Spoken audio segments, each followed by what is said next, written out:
रही है। तो बाबा देवाधिदेव महादेव कहते हैं ये 3 घड़ी 3 पल 3 नक्षत्र 3 समय 3 दिन में जो शूल मुझे समर्पित करता है उसके जीवन से मैं शूल हटा देता हूं। वो 3 दिन लिखे स्कंद पुराण।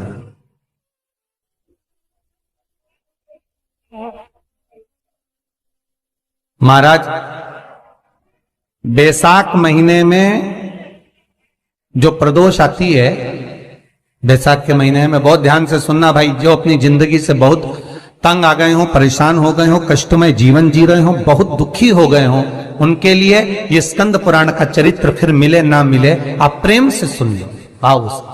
पहला, बैसाख महीने की प्रदोष,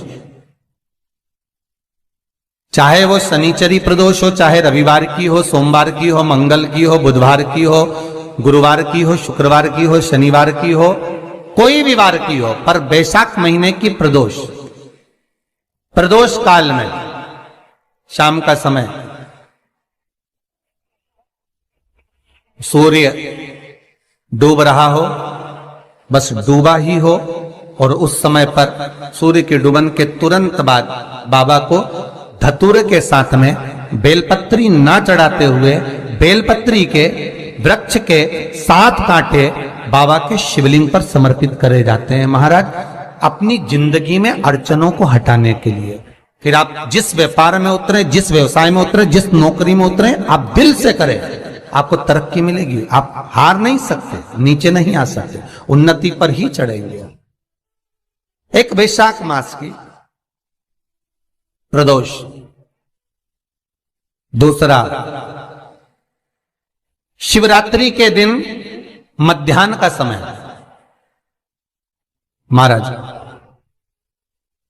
जो बड़ी शिवरात्रि होती है माघ की, बड़ी शिवरात्रि के अंतर्गत मध्याह्न का समय, दोपहर के ठीक 12 बजे, चाहे फिर वो कोई भी दिन हो महाराज, शिवरात्रि जिस दिन पड़ रही हो,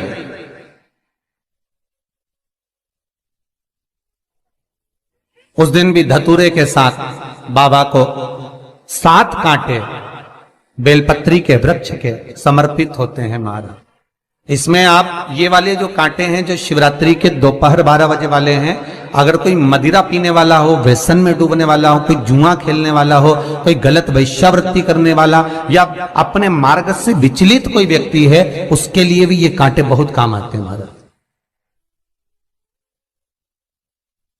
दूसरा, पार्वती तेरे द्वारा तेरे नयन अश्रु से जो प्रगटा हुआ बेल का वृक्ष है, द्वितीय शूल मैं वहां धारण करता हूं, तृतीय शूल, तीसरा शूल जो वर्णन करा गया महाराज, भगवान श्रावण के महीने में जो भी दूसरा सोमवार पड़े, जो भी पड़े, श्रावण के महीने का जो दूसरा सोमवार होता है, उस दूसरे सोमवार में रात्रि के समय पर, अर्थात शास्त्र अब घड़ी और पल का स्मरण करेंगे तो रात्रि के बजेंगे 10 से 12 बजे मारे, 10 से 12 के बीच में धतूरे के साथ बाबा को शूल समर्पित होता है महाराज। ये भी हमारी बाधाओं को, हमारी तकलीफों को, व्यापार व्यवसाय के लिए, नौकरी सर्विस के लिए, बहुत सारे एग्जाम में आप बैठ लिए, गवर्नमेंट एग्जाम के लिए बैठ लिए, नहीं हो रहा, ये 3 बार मेरे शंकर को बेलपत्री के वृक्ष के शूल समर्पित होते हैं, उसका आनंद पाना और उससे अपने को सुख प्राप्त करना।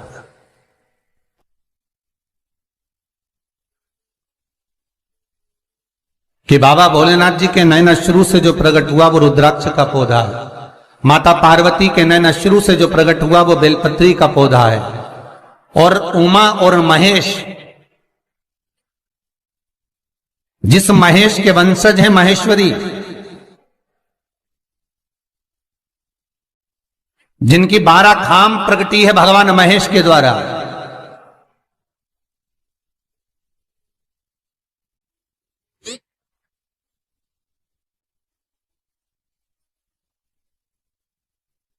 वो महेश और उमा उमा और महेश का जो चरित्र है कि उमा और महेश का जब प्रागट्य हुआ, उमा और महेश जब दोनों आनंद में विभोर होकर जब चलते हैं और दोनों के बैठने से तप मुद्रा से जो पौधा उत्पन्न होता है वो शमी का पौधा है।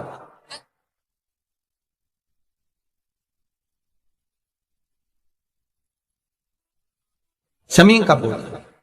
तो एक बात ध्यान रखिए, शिव जी के द्वारा जो निर्मित हुआ उसमें कोई शूल नहीं है, उसमें कोई कांटे नहीं है। पार्वती के द्वारा जो निर्मित हुआ बेलपत्री का पौधा, उसमें कांटे हैं। और पार्वती के मिलन से भी जो उत्पन्न हुआ है शंकर के साथ में, उसमें भी कांटे हैं। शमी के पौधे में भी कांटे, शमी के वृक्ष में भी कांटे।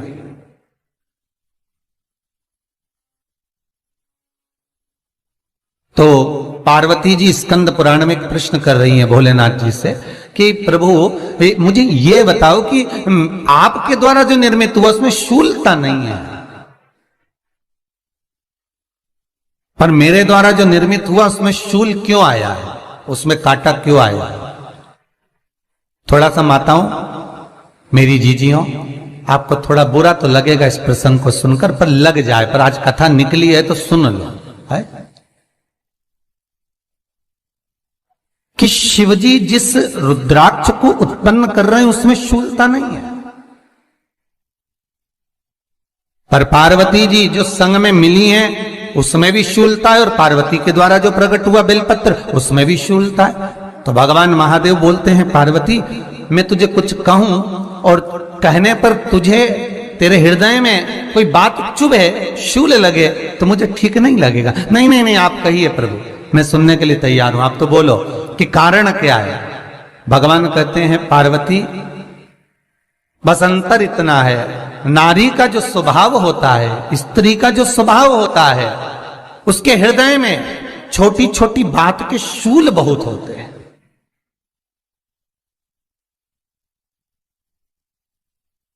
जेठानी ने ये कह दिया, देवरानी ने ये कह दिया, तुम्हारी मम्मी ये बोल दी, तुम्हारे पापा ने ये कह दिया, तुम्हारी बहनों ने ये कह दिया, तुम्हारे भाई ने ये कह दिया, तुम्हारे रिश्तेदार ने ये बोल दिया। ये नारी के भीतर ये शूलता रहती है। तो पार्वती जी बोली कि जितना तप आपने करा उतना तप मैंने करा, और जितनी साधना आपने करी उतनी साधना मैंने करी, और जितना आराधना दिल से आपने करी उतनी आराधना दिल से मैंने करी, फिर इसमें शूलता कहां से आ गई? भगवान शिव बोले, बस पार्वती बात इतनी सी है कि जब मैं आराधना करने बैठता हूं तो मेरी दृष्टि में सम्मुख में कुछ नहीं होता। जब मैं आराधना करने बैठता हूं तो मेरी दृष्टि में मेरे सम्मुख में कुछ नहीं होता कि कौन ने क्या करा है, कौन ने क्या बोला है, कौन क्या कर रहा है, उससे मुझे मतलब नहीं होता, उससे मुझे कोई मतलब नहीं। पर पार्वती जब तू आराधना करने भी बैठती है ना, तो तेरी चित्त वृत्ति में कहीं ना कहीं किसी ना किसी रूप में कोई शूल आ ही जाता है।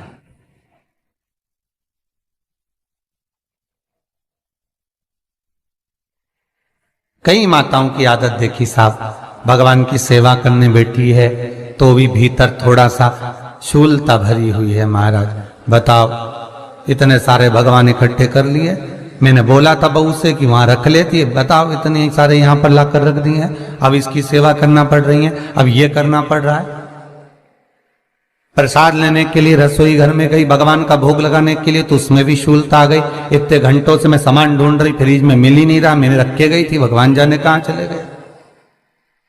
भगवानों को वस्त्र पहना रही है तो शूलता है। अलमारी का ड्रॉज खोला, इसमें मैंने सामान रखा था, ना जाने भगवान का श्रृंगार कहां चले गया, कौन ने हाथ लगाया, फिर शूलता आ गई।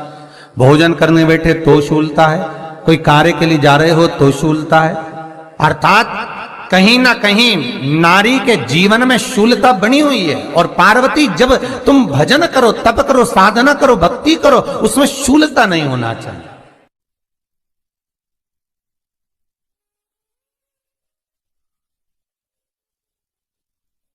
पार्वती जी ने कहा, भोलेनाथ तो क्या आप मुझे स्वीकार नहीं करेंगे बेलपत्री के रूप में? क्या मुझे स्वीकार नहीं करेंगे शमी पत्र के रूप में? पद्म पुराण, स्कंद पुराण, लिंग पुराण, नर्मदा पुराण और शिव महापुराण, ये सारी पुराणे वर्णन करती है। पार्वती जी का खंड आनंद वर्षित कर रहा है, वर्णन कर रहा है। पार्वती खंड वर्णन कर रहा है, सती खंड वर्णन कर रहा है, उमा संहिता वर्णन कर रही है।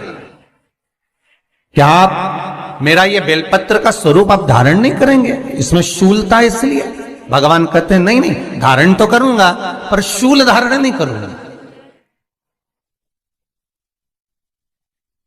मैं शूल धारण नहीं करूंगा, मतलब बेलपत्री में जो कांटे लगे रहते हैं बेलपत्री की, उस डाली के अंदर जो कांटे शूल रहते हैं, भगवान शिव वो धारण नहीं करते। आप उस बेलपत्री को आप बड़े प्रेम से आनंद से पत्ते को निकाल लीजिए, तोड़ लीजिए, उतार लीजिए और फिर भगवान को वो प्रेम से समर्पित करो तो भगवान स्वीकार करना। पर भोलेनाथ